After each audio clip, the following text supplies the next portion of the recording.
It is going to be a feel-good Friday, everybody. And first and foremost, yes, enjoyed the night last night at the Garden with Judy Gilbert, all of her buddies. And it was just great being there and feeling that excitement of the Garden again. And the Garden was electric last night. And whether it be cheering for the icing calls or cheering for the penalty calls finally being called or just the avalanche of goals, the 5 goals that the Rangers scored last night, it was great. It was great. Igor Shesterkin was great early in this game. Guys like Vetrano and Kopp, who were added at the trade deadline, played well. Artemi Panarin played his normal type of game, setting people up, scoring a goal from behind the net. This guy, Mike Matheson, had just a horrendous night for the Penguins. He was the one that actually got the puck off of his skate from behind the net from Panarin. And then on the next shift, that's when Vetrano goes down the right side and goes underneath them and then has a snipe over Domingue's right shoulder. So you were right, G, man. You were all over it yesterday. You said 5-1. It was 5-2. And I just want to say thank you. I appreciate the fact that you were so confident about last night. As us hockey fans know, you just never know, especially when you're playing against great players like Malkin and Crosby and Gensel, and Crosby again, center, right in the middle of everything. Well, I mean, that goal he had, there's only a few people in the world who have ever played hockey could pull something like that off. He's got Justin Braun hanging all over him. He was surrounded. I mean, it looked like he was wanted by the FBI.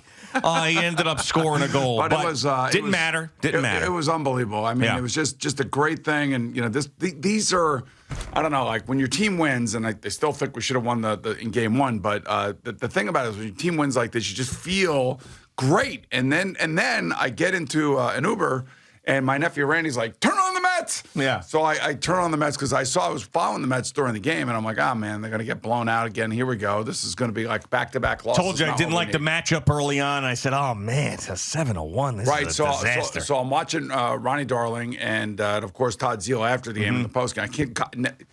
Now, this is the thing. I got no sleep. Of course how do you not. get sleep? You get no sleep. You replay everything in your head and everything else, and then you're watching the rest of the games. We got to get you a C4 for the 9 o'clock hour. No, I don't need it, man. I got natural C4 today. But then I think about it, and Ronnie Darling, I think they had 29 pitches in the 9th inning. It was either 28 or 29. And Ronnie was talking about he had never seen something happen so fast. And when you think about those 29 pitches, 6 of those 29 came to Dom Smith on the strikeout. Yeah. So 23 pitches, and it was they jumped all over him. I mean, it was absolutely incredible. I mean, to watch. I mean, it all started with that infield single with Starling Marte, and then obviously the Lindor home run, and it ends with the Starling Marte double off the wall to end up taking the lead. And let's not forget too. You saw what the Phillies closer, he comes in not expecting to pitch last night. And he was out of it. And unravels. How about Edwin Diaz, who comes in a situation like this where he didn't expect to pitch and came in and imagine if he would have blown that last night. And again, he was throwing. I don't even think about that anymore. The blown He's great. I know. Blown saves and all that stuff for years and years behind us. How great is that, though? I think we should give him credit for it. Well, it's also Brody Wagonins. I told you, his legacy is him.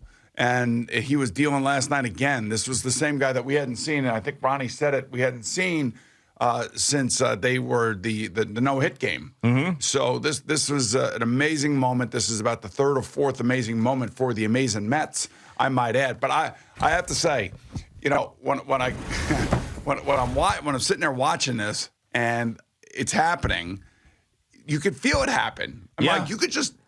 When did you think that they were actually going to do it? Because, I mean, it's still a long way to go. You still needed 2 out hits. I mean, it was J.D. Davis. J.D. Davis is done. Yeah, when he ripped that one down the line. You have to remember, it was Davis, Nimmo, and Marte all came up with 2 outs. Yep. And they just kept moving the line. And the Marte, here's the thing about the baseball. Mm-hmm. When Marte hit the ball, I thought it was going to be a home run. Yeah, I know. And it died at the warning track. Yeah, well, it got done what he needed to get done, but still, I thought it was out, too. And he swung at the first pitch. Mm-hmm. The other guys only 3 pitches each. But with the J.D. Davis double, that was the thing. And I think listening to Brandon Nimmo after the game, I mean, how is he not likable? I mean, we all know how likable he is, but, he just has such a nice way about him. And for this team to be able to say that they did this back in April against St. Louis, that they did this now, they had the no-hitter, combined no-hitter. So there are, and Ronnie pointed out again last night, it's like, there are moments in seasons where you kind of galvanize, you come together. How even Jeff McNeil and Francisco Lindor are smiling together in the middle of the infield. Yeah, I know. I mean, there's no doubt that it's very early still. We know there's a million baseball games to go, but there's no doubt there is just something different and special about this team so far. I mean, as I referenced, I remember that 10-run inning against the Braves, June 30th, 2000. Like that team with Edgardo Alfonso and Mike Piazza, they were doing special things. They had went to the NLCS the prior year, so that team had a core.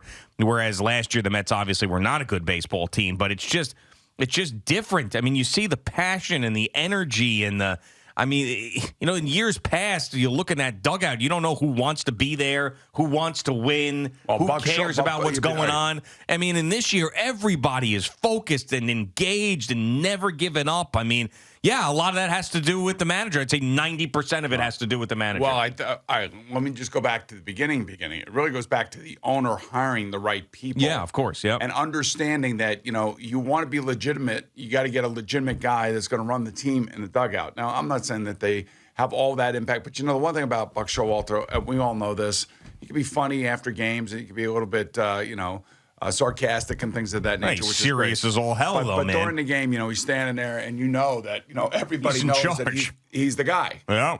He is the 100% the guy. So we have that legitimacy. But the owner has already proven that he'll spend the money. Did it on Lindor. He did it on Scherzer. He brought in Marte and Canna and Escobar. They're trying to backfill the bullpen right now. They're trying to mix and match with all that stuff because of the injuries. And then on top of that, he bought out Robbie Cano. So we have a real legitimate. Doesn't feel like winning, real life. It's like a winning attitude, and the team is reacting to all that, and I think that's a good thing. We got a long way to go, but 3 major milestones already this season. When you think about the comeback in St. Louis, the comeback last night, and then of course the combined no hitter. So that was unbelievable, and I have to say, coming out of the Garden last night, which, by the way, is probably the biggest pain in the ass ever. Because don't start, man. Because of all the contract, trying to find construction. You're trying to find your freaking Uber. He's all over the place. I'm like, it is really. Come on, there's no complaint. There's a no complaint zone today. I know. I was happy. Even me, I told myself no complaining today. But I just have to say, it was a pain in the ass, and everybody knows what I'm talking about. Go this way, go that way. You can't get to where you need to go. It's just a pain in the ass. Well, thank God they won. It's funny because I was walking in with Plansker. Yeah. And there are 2 girls in front of us, and one girl's obviously not from New York, and the other girl is telling her, like, this is what the Garden is. And we heard the conversation because we were right behind them. And, you're in a pile of people going to the Garden. Yeah. And I just looked at them and I just said, you know what? The whole place is a pain in the ass. Just enjoy it. Well, that's where we're all here to have fun. And I got to tell you, she turned around and went, Phil Simms. You're right. I had a ton of fun last night. It was so great. So great to be there with Judy and her buddies and to see, and to feel the excitement and the energy back in the Garden that we haven't had in 5 years. I will say this about the Mets and the Rangers. What is very, very similar is that there were moments in Ranger games this year early on in the season where the team could have went one way or the other, and they ended up coming back and winning late in games. And when you see that kind of characteristic for your team, you're like, okay, they start believing that they can win. Now, I don't know how far they're going to go. I really don't. All I know is that last night was great. They reacted the right way. They came back. They played the right way. They're high-energy players, did what they were supposed to do. Shesterkin was great, especially early on. He kind of held the fort a little bit as the Rangers, I thought, were a little flat at the beginning of the game and a little flat at the beginning of the third period. But then all of a sudden, they turned it back on again. And the problem for the Rangers, we have 2 major injuries. Barclay Goodrow looks like he's going to be out for the rest of the way. I think he's got a broken foot. I don't know if I should say that. But anyway, I think that's what I think. Yeah, because they're very clandestine with these Is that a injuries. new report?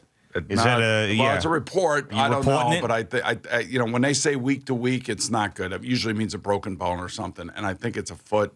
And then for Ryan Lindgren, he got hit with a puck right on right above the knee where there's no padding, and I think it was a slap shot. He tried to play on it, and they probably needed a day. I think he'll be back on Saturday. I would hope.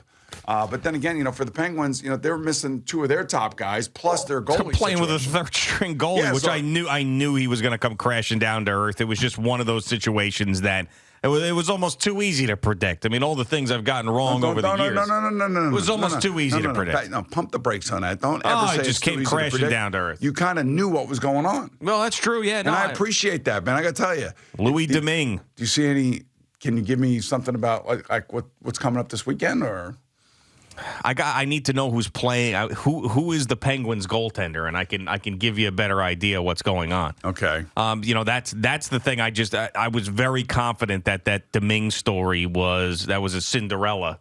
Yeah. That was the shoe doesn't fit anymore. Whatever. I know, but the hell. The goal off of Matheson's skate, that could happen to any goalie, by the way. Yeah, I know there was a couple of deflections too. I mean, with shots from the point where things got deflected halfway through, and it's a little bit confusing for him. But that's what we want. I mean, that's what I know. we need. That's what you needed to do. Trying to make the absolute perfect pass. We need more shots like that, and it's put him under siege, and he crumbled. That's right. Well, that's the whole thing. Crashing and all. Look, we're happy. Yeah, it's a feel good Friday. I don't know. I might just buy us something to eat this morning. Oh wow! Thank you for watching. Please like, comment, and subscribe, and don't forget to hit the red bell so you're notified when we have new content.